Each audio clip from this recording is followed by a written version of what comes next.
Hello everyone, ఈరోజు నేను రాగి జావా దానివల్ల కలిగే ప్రయోజనాల గురించి చెప్దాం అనుకుంటున్నాను. దాని ప్రిపరేషన్ గురించి కూడా చూద్దాము. అలాగే ఈ రాగి జావని చాలామంది చాలా రకాలుగా తాగుతూ ఉంటారు. ఈ మధ్య ప్రతి ఇంట్లోనూ డైలీ ఉండే ఐటమ్స్లో ఇదొకటి అయిపోయింది. ఇది చిన్నపిల్లల దగ్గర నుంచి ముసలి వాళ్ళ దాకా ఎవరైనా తాగొచ్చు. దీనికి కావలసినవి 2 కేజీలు రాగులు, దానికి కొద్దిగా అంటే ఒక చారెడు మినపప్పు, ఒక 100 గ్రాములు జీలకర్ర, అంటే జీలకర్ర కొంచెం ఎక్కువగానే అవసరం అవుతుంది. జీలకర్ర, అలాగే బాదం నానబెట్టి పొట్టు తీసిన బాదం పప్పు, ఇది కూడా 100 గ్రామ్స్ కావాలి. జీడిపప్పు ఒక 10-15 పలుకులు, అలాగే ఒక చారెడు సగ్గుబియ్యం.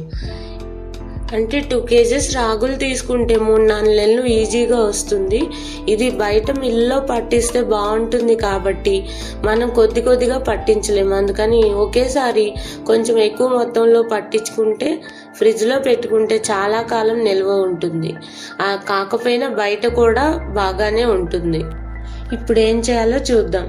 ఈ రాగుల్ని ఒక గిన్నెలో పోసి బాగా కడగాలండి.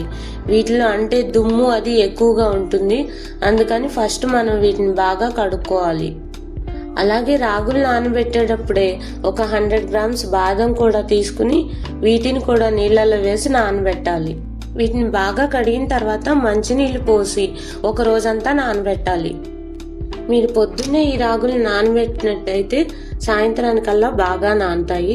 సాయంత్రం వీటిని బాగా కడిగి చిల్లుల గిన్నెలో వేసి నీళ్లు ఓడనివ్వాలి. అలాగే నానబెట్టుకున్న బాదంని కూడా ఇలాగా పైన పొట్టు తీసేసి పక్కన పెట్టుకోవాలి. అంటే పొట్టు దీనికి నానింది కాబట్టి ఈజీగానే వచ్చేస్తుంది. ఈ రాగులు మనం చిల్లుల గిన్నెలో వేసాం కదా, ఇది నీళ్లు ఓడిన తర్వాత ఇలా ఒక పొడి క్లాత్ తీసుకుని దాని మీద ఈ రాగులన్నిటిని పోయాలి. దీన్ని ఒక మూటలాగా కట్టాలి. కట్టి దీన్ని ఒక 12-16 అవర్స్ వదిలేయండి. ఇలా మొలకలెత్తించటం వల్ల ఈ రాగుల్లో ఉండే ఆరోగ్య ప్రయోజనాలు ఇంకా పెరుగుతాయి. పోషకాలు, అలాగే calcium, iron, magnesium, vitamin B, ఇవన్నీ శరీరం ఈజీగా డైజెస్ట్ చేసుకునే రూపంలోకి మారుతాయి. అలాగే ప్రోటీన్ నాణ్యత కూడా పెరుగుతుంది. దీన్ని మనం మూట కట్టి వదిలేసాం కాబట్టి మనం మూట విప్పేసరికి చక్కగా ఇవన్నీ మొలకలు వచ్చి ఉంటాయి. మీకు అలా మొలకలు రాలేదు అనిపిస్తే కనుక ఇంకొక 6 అవర్స్ అలాగే వదిలేయండి. ఖచ్చితంగా మొలకలు వచ్చి తీరుతాయి. ఆ తర్వాత ఈ రాగుల్ని కొద్దిగా ఆరబెట్టుకోండి. అంటే ఎండలో ఆరబెట్టద్దు. ఎండలో ఆరబెడితే ఇందులో ఉన్న ప్రయోజనాలు పోతాయి. అదీ కాకుండా పిచ్చుకలు అవన్నీ వీటిని ఈజీగా తినేస్తాయి. అందుకని మీరు ఇంట్లోనే ఆరబెట్టుకోండి. ఆ తర్వాత ఇందులో ఉన్న పచ్చిదనం పోయే వరకు కొద్దిగా ఫ్రై చేసుకోవాలి. ఓవెన్ ఉన్న వాళ్ళైతే ఒక 2 మినిట్స్కి ఓవెన్లో పెట్టినా కూడా ఇందులో ఉన్న తడంతా ఆరిపోయి పొడిగా అయిపోతాయి. రాగుల్లో calcium, iron, magnesium, vitamin B ఉంటాయి. ఇది శరీరానికి నెమ్మదిగా నిలకడగా ఎనర్జీని ఇస్తుంది. షుగర్ లెవెల్స్ నియంత్రించడంలో బాగా హెల్ప్ చేస్తుంది. ఇది ఇమ్యూనిటీని బాగా పెంచుతుంది. ఇందులో ఫైబర్ బాగా ఎక్కువగా ఉంటుంది కాబట్టి వెయిట్ని కంట్రోల్ చేయటంలో బాగా హెల్ప్ చేస్తుంది. ఇందులో ఐరన్ కూడా చాలా ఎక్కువ, అందుకని అల్సర్ను తగ్గించడంలో ఉపయోగపడుతుంది. ఇది స్లోగా డైజెషన్ అవుతుంది కాబట్టి శరీరానికి కాన్స్టెంట్ ఎనర్జీని ఇస్తుంది. ఇందులో ఫైబర్ ఎక్కువగా ఉండటం వల్ల ఎక్కువసేపు ఆకలి వేయకుండా ఉంటుంది. అందుకని వెయిట్ లాస్ కోసం దీన్ని బాగా యూజ్ చేస్తారు. అలాగే ఇందులో క్యాలరీస్ కూడా చాలా తక్కువ, అందుకని వెయిట్ లాస్ డైట్కి ఇది పర్ఫెక్ట్గా ఉంటుంది. ఇందులో కాల్షియం, ఫాస్ఫరస్ ఎక్కువ. పిల్లలు, అలాగే రాగుల్లో కాల్షియం, ఫాస్ఫరస్ ఎక్కువగా ఉంటాయి. అందుకని పిల్లలకి, ఆడవాళ్ళకి, అలాగే పెద్దవాళ్ళకు కూడా ఇది మంచి డైట్ అని చెప్పాలి. ఇది ఎముకల్ని గట్టిగా ఉంచడంలో హెల్ప్ చేస్తాయి. అలాగే ఇది జాయింట్ పెయిన్స్ తగ్గించడంలో కూడా హెల్ప్ చేస్తుంది. ఇందులో కొలెస్ట్రాల్ చాలా రాగుల్లో కొలెస్ట్రాల్ తగ్గించే లక్షణం ఉంది కాబట్టి ఇది హార్ట్కి చాలా మంచిది. అలాగే ఇందులో యాంటీ ఆక్సిడెంట్స్ కూడా చాలా ఎక్కువగా ఉంటాయి.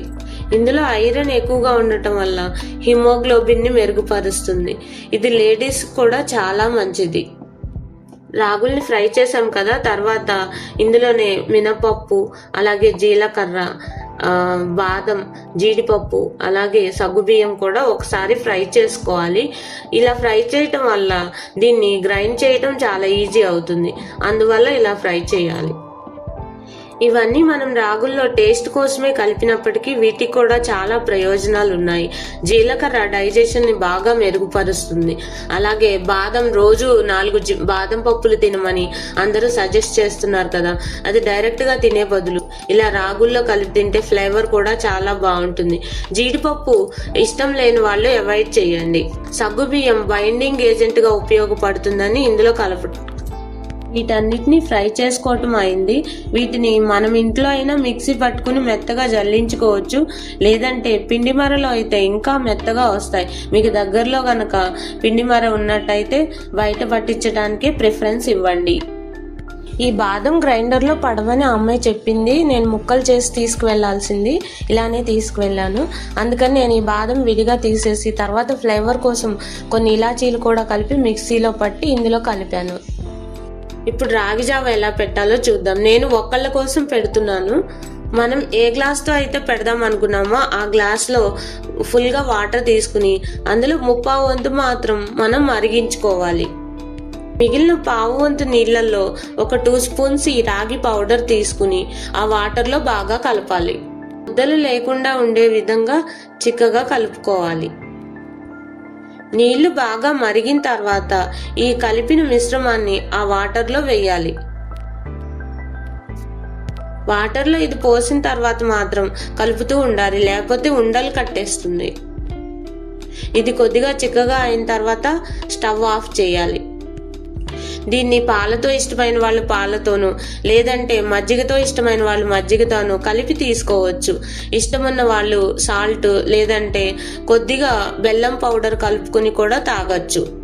ఎన్నో హెల్త్ ప్రయోజనాలున్న రాగి జావ రెడీ అయిందండి. దీన్ని మీరు కూడా తయారు చేసి ఎలా ఉందో నాకు కామెంట్ చేయండి. ఈ వీడియో మీకు నచ్చితే లైక్ చేయండి, సబ్స్క్రైబ్ చేయండి. మీ ఫ్రెండ్స్ అండ్ ఫ్యామిలీ మెంబర్స్కి ఈ వీడియోని షేర్ చేయండి. Thank you.